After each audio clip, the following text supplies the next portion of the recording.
Hello my dear buddies, ఎలా ఉన్నారు అంతా? సన్సెట్ అవుతుంది ఇప్పుడే, వాతావరణం బాగుంది. ఇప్పుడు నేను వెళ్ళే బ్రిడ్జ్కి ఒక స్పెషాలిటీ ఉంది. ఏంటంటే ఈ బ్రిడ్జ్ 3 కిలోమీటర్స్ ఉంటుంది. సగం వరకు యువతాలకి కృష్ణా డిస్ట్రిక్ట్, బ్రిడ్జ్ సగం నుంచి అవతాలకి గుంటూరు డిస్ట్రిక్ట్ అనమాట. ఇప్పుడు ఆ బ్రిడ్జ్ మీద వెళ్తున్నాం. చాలా బాగుంటుంది, నా ఫేవరెట్ ప్లేస్ ఇది. నైట్ అప్పుడప్పుడు వస్తా ఇక్కడికి, బోర్ కొట్టినప్పుడు అలా పీస్ఫుల్గా ఉంటుంది. కాసేపు వచ్చి ఈ బ్రిడ్జ్ మీద కూర్చొని వెళ్తా. నాకు ఒక డౌట్ వచ్చింది.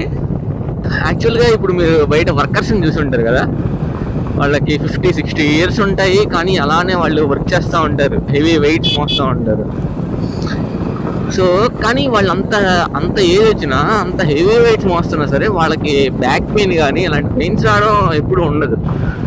కానీ సాఫ్ట్వేర్ జాబ్ చేసేవాళ్ళు మీరు ఏ పని చేయకుండా జస్ట్ కూర్చుని అలా వర్క్ చేస్తుంటేనే ఒక 2-3 ఇయర్స్కే severe back pain, neck pain, ఇలా పెయిన్స్ వస్తున్నాయి.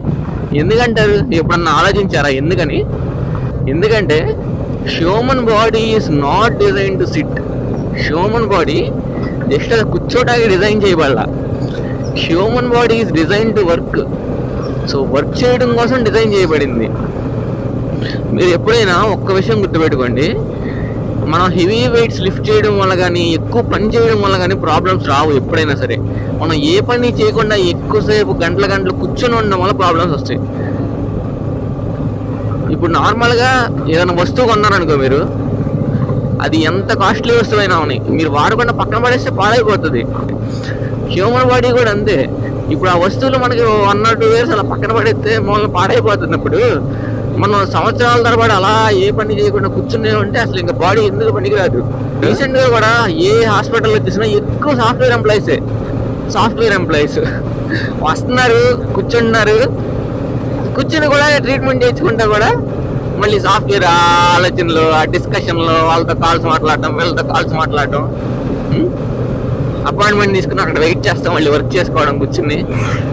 ఇలా ఉంది.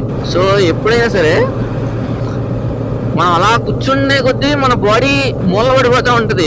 అవి యూజ్ చేయకపోతే, సపోజ్ బ్యాక్ ఉందనుకోండి, మీకు బ్యాక్ పెయిన్ ఎందుకు వస్తుందంటే మీరు ఆ బ్యాక్ మజిల్స్ యూజ్ చేయకుండా జస్ట్ రోజంతా అలా కూర్చుని ఉన్నారనుకోండి, ఎటు కదలకుండా, ఆ మజిల్స్ అన్ని వీక్ అయిపోతాయి. ఎందుకంటే దానికి ఏమి యూజ్ లేక.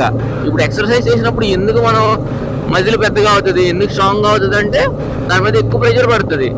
సో బ్యాక్ కూడా మజిల్స్ అన్ని వీక్ అయిపోతాయి మనం యూజ్ చేయకపోతే. సో మనం ఖచ్చితంగా ఏవో ఒకటి ఎక్సర్సైజెస్ డైలీ చేయాలి. ఇది ఎవరి కోసమో చేసేది కాదు, మన కోసం మనం చేసుకునేది. సో రోజు ఖచ్చితంగా కొంత టైం కేటాయించాలి.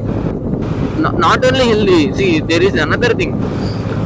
మనం ఎక్సర్సైజ్ చేసినా, రన్నింగ్ చేసినా మనకి డోపమైన్ అనే ఒక హార్మోన్ ప్రొడ్యూస్ అవుతుంది. అది దట్ గివ్స్ us హ్యాపీనెస్. మనకి చాలా హ్యాపీనెస్ ఇస్తుంది, సాటిస్ఫాక్షన్ ఇస్తుంది. సో మీరు హ్యాపీగా ఉండాలన్నా, హెల్దీగా ఉండాలన్నా ఎక్సర్సైజ్ అనేది చెయ్యాలి ఖచ్చితంగా. సో రోజు కాసేపు ఎక్సర్సైజ్ చేయండి, హ్యాపీగా ఉండండి, హెల్దీగా ఉండండి. మనం బాడీని యూజ్ చేయట్లా, అలా మూలపడేస్తే ఇంకెందుకు పనికిరాదు బాడీ. సో ఇక్కడ నుంచి అన్నా కొంచెం యూజ్ చేయండి అప్పుడప్పుడు.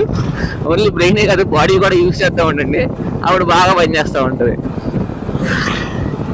That's it guys, thanks for watching. Next ఎపిసోడ్లో మళ్ళీ కలుద్దాం. బాయ్.